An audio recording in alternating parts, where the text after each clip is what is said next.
চারিদিকে সাগর, আর এই সাগরের মাঝখানে আল্লাহর এক অলির কবর। সবকিছু ডুবে যায়, কিন্তু আল্লাহর এই বন্ধুর দরগা আজ পর্যন্ত ডুবেনি। শুধু তাই নয়, এই দরগার চারপাশেই আরব সাগরের বড় বড় ঢেউ আছড়ে পড়ে, অথচ সাগরের এক বিন্দু পানিও এই দরগায় প্রবেশ করতে পারেনি। জোয়ারের সময় এই রাস্তাটি পানির নিচে তলিয়ে যায়। অনেক সময় আবার যখন বাটা আসে তখন এই রাস্তাটি দৃশ্যমান হয়। এই রাস্তায় সবসময় মানুষের ভিড় লেগে থাকে। যাওয়ার সময় অবশ্যই সাবধানতা অবলম্বন করবেন, না হয় যে কোনো সময় পা পিছলে পড়ে যেতে পারেন। আর আপনার সাথে যদি কোনো শিশু থাকে তাহলে তার হাতটি ধরে অবশ্যই সাবধানতার সহিত নিয়ে যাবেন। দরগাটি প্রায় 600 বছরের পুরনো। আজ পর্যন্ত আরব সাগরের বিশাল আকারের ঢেউ তার কোনো ক্ষতি করতে পারেনি। আশ্চর্যজনকভাবে এই দরগাটি এখনো টিকে আছে। হাঁটতে হাঁটতে এখন আমি চলে এসেছি দরগাটির সামনে। দরগার পাশ থেকে একটু খেয়াল করলে দেখতে পাবেন মুম্বাই শহরের উঁচু উঁচু ইমারত। আরব সাগরের মাঝ থেকে আপনি যখন মুম্বাই শহরের দিকে তাকাবেন তখন আপনার মনে হবে আপনি যেন দুবাইতে চলে এসেছেন। সাগর থেকে বেশি আসা এই ঠান্ডা হাওয়া আর কাওয়ালির সুর যে কারো মনে প্রশান্তি এনে দিবে। এখানে আসলে আপনারা মুম্বাইয়ের ঐতিহ্যবাহী কাওয়ালি শুনতে পাবেন। এখানকার স্থানীয়রা দর্শনার্থীদের কাওয়ালি গেয়ে শোনান।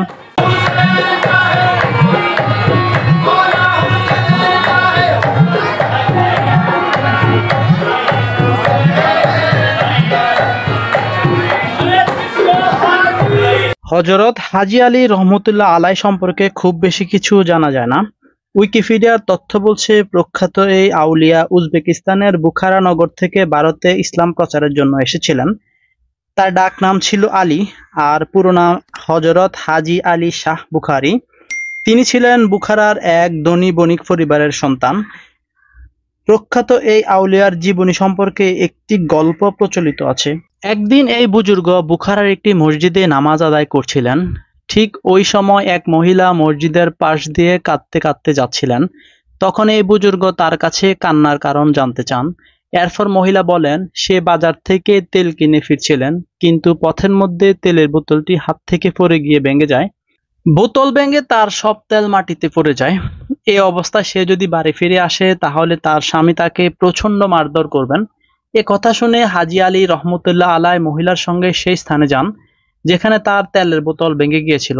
সেখানে গিয়ে হাজী আলী রহমতুল্লাহ আলাই তার দুটি আঙ্গুল মাটিতে স্পর্শ করান এবং সঙ্গে সঙ্গে মাটি ফেটে তেলের ফোয়ারা বের হয়।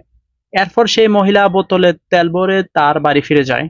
কিন্তু এই ঘটনার পর থেকে হযরত হাজী আলী রহমতুল্লাহ আলাই প্রায় প্রতি রাতে খারাপ স্বপ্ন দেখতে শুরু করেন। একসময় তার মনে হয় বুখারার মাটি তাকে ছাড়তে হবে। এরপর তিনি তার মায়ের দোয়া নিয়ে তার বাইককে সাথে নিয়ে হিন্দুস্তানের দিকে রওনা হন ইসলাম প্রচারের জন্য, এবং একসময় তিনি এই মুম্বাইতে এসে পৌঁছান। এরপর হযরত আলী রহমতুল্লাহ আলাই এই মুম্বাইয়ে ইসলাম প্রচার শুরু করেন, আর তার ভাই ফিরে যায় বুখারায়। 1431 সালে তিনি পবিত্র হজ পালন করতে মক্কায় যান। হজ পালনের আগে তিনি তার সমস্ত সম্পদ ইসলাম প্রচারের জন্য বিলিয়ে দেন এবং যাওয়ার সময় তার ভক্তদের কাছে ওসিয়ত করে যান যে তার যদি মৃত্যু হয় তাহলে তার মৃতদেহ যেন সাগরে ভাসিয়ে দেওয়া হয়। বলা হয়ে থাকে তিনি হজ পালন করতে গিয়ে অথবা হজ শেষ করে ফিরে আসার সময় মারা যান। এরপর তার ভক্তরা ওসিয়ত অনুযায়ী তার মৃতদেহটি কফিনে ভরে সাগরে ভাসিয়ে দেয়। কিন্তু কফিন একসময় ভাসতে ভাসতে আজকের এই স্থলে ফিরে আসে। ওই সময় কফিন খুলে দেখা যায় কফিনে এক ফোঁটা পানিও প্রবেশ করেনি। এরপর হযরত হাজী আলী রহমতুল্লাহ আলাইকে এখানেই দাফন করেন তার ভক্তরা। পর্দায় এখন যে কবরটি দেখতে পাচ্ছেন এটাই শাহ আলী রহমতুল্লাহ আলাইয়ের পবিত্র কবর। মানুষ যাতে মাজারে গিয়ে সিজদা করতে না পারে সেজন্য কবরের চারদিকে বাঁশ দিয়ে বেষ্টনী তৈরি করা হয়েছে। তবুও কিছু মানুষ দেখলাম মনের আশা পূরণের আশায় এই বাঁশের সাথে বেঁধে দিচ্ছেন সুতা।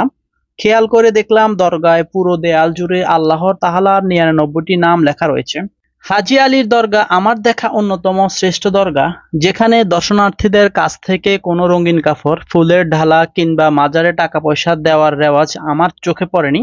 আজকে মুম্বাইয়ের যে বিরাট সংখ্যক মুসলিম সম্প্রদায় দেখা যায় তার অধিকাংশের পূর্বপুরুষরাই এই হাজী আলী রহমতুল্লাহ আলাইয়ের কাছ থেকে ইসলামের বায়াত গ্রহণ করেছিলেন।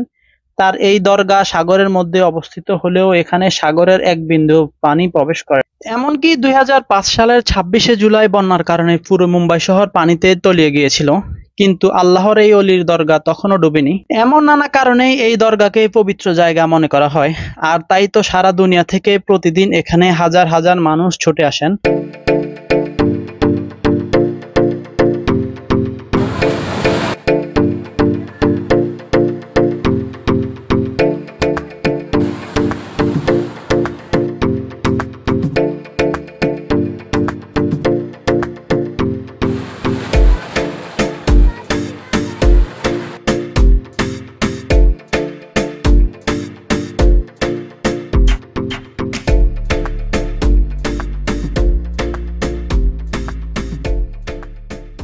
হাজী আলী দরগার ভিতরে আপনারা খাবারের দোকান পেয়ে যাবেন। এখানে খাবারের প্রয়োজনীয় আইটেমগুলো পেয়ে যাবেন। খাবার খেয়ে কিছুটা সময় বিশ্রাম নিয়ে আমরা বেরিয়ে পড়লাম আমাদের হোটেলের উদ্দেশ্যে। রাতের সোডিয়াম লাইটের আলোতে হাজী আলী দরগাকে অসম্ভব সুন্দর লাগছিল। সাগর থেকে আসা ঠান্ডা বাতাস আপনার মন ও দেহকে ঠান্ডা করে দিবে। হাজী আলী দরগা থেকে বের হয়ে আসার সময় আপনারা রাস্তার ডান পাশে কিছু দোকান দেখতে